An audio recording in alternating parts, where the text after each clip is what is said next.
আরে তোমার মায়ের জামাই।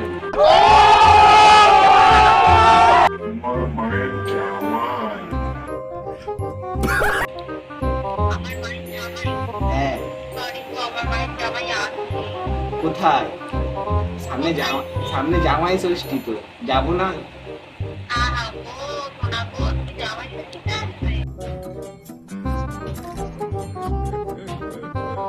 হ্যাঁ, তোমাকে সেদিন ধরে দেখলাম, বলো। দেখেছি, তোমার ফটো তুলে রেখেছিলাম। দেখেছিলাম। समझ रहे हो? আন্দুলে। সব বলবো কেন? কেন বলবো তোমাকে, বলো। ऐसा मत करो मेरी जान।